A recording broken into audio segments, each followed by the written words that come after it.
Hey guys, Jason here, bringing you another Duel Masters deck profile. Today we're going to be having a look at Firelight Rush, which we affectionately refer to as the Outlier.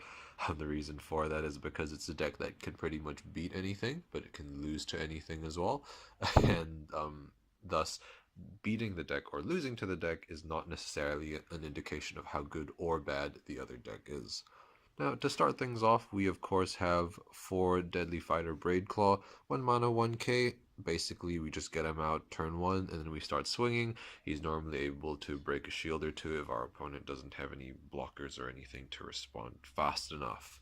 We are also playing 4 Kooc Pollon, 2 mana, 1k creature that cannot be attacked, so if your opponent does not have any blockers or any, I guess, removal spells, yeah, Kooc Pollon could actually really be a huge annoyance. Um, it's just really good against decks that aren't prepared for it. So joining our creature lineup, we also have our speed attackers. So as you've probably guessed, for Rikabu the Dismantler, 3 mana 1k speed attacker. He's just, the lowest cost speed attacker in the English game, really. And of course, we have Pyrofighter Magnus, 3 mana 3k speed attacker, but he returns to your hand at the end of the turn. So if your opponent doesn't have, say, any blockers, you could start out turn 1 with Deadly Fighter Braidclaw, and then turn 2 Kooc Pollon, and then turn 3 Rikabu, and you just start swinging for shield. It's really a lot of fun once it gets going. So I was talking about blockers and how great the deck operates if your opponent doesn't have any blockers. But what if they do? So in that case, we have to play our spells. So we have for Comet Missile, it's a shield trigger, destroy any one of your opponent's blockers that has power 6k or less. So in the English game, basically all of the good blockers are under power 6k, so this is actually just as good as Critical Blade, if not better. So who are some of the common blockers? Thrash Crawler, who's 5k, Bloody Squeedo, 4k, Tajmal, 4k, and a couple of those random 2 mana blockers, which are 3k. Comet Missile works great. So aside from Comet Missile, we also have 4 Volcanic Arrows. So again, the limit for this card is 6k, and basically we just destroy any creature that has power 6k or less.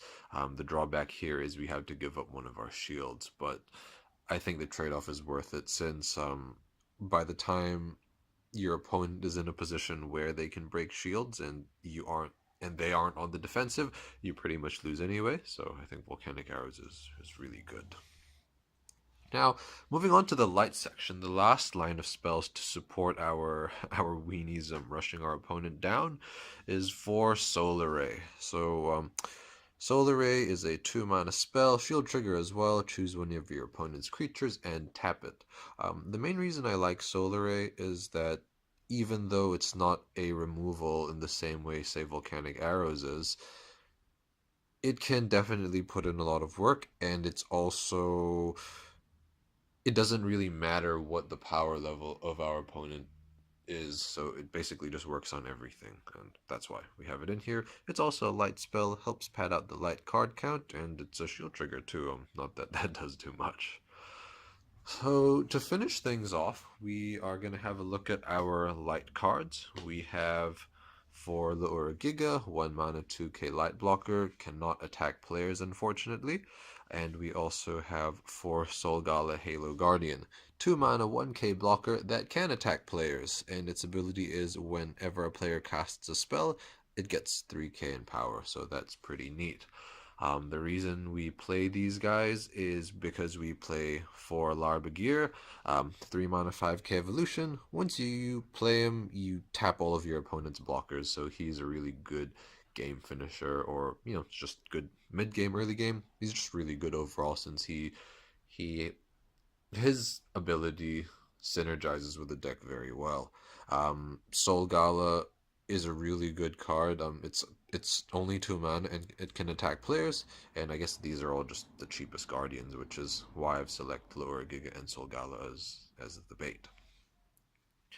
Now, That pretty much wraps things up. I do not have any copies of Tulk the Oracle, in case you're wondering, which is why I don't play it, but I think the deck does really well without it. It's definitely a super fun deck. It only takes maybe, 4 mana or 5 mana to be operational, and you just play cards every turn. It's really a lot of fun, and you pretty much see the writing on the wall after 4 or 5 turns. So I hope you like the deck, and thanks for watching.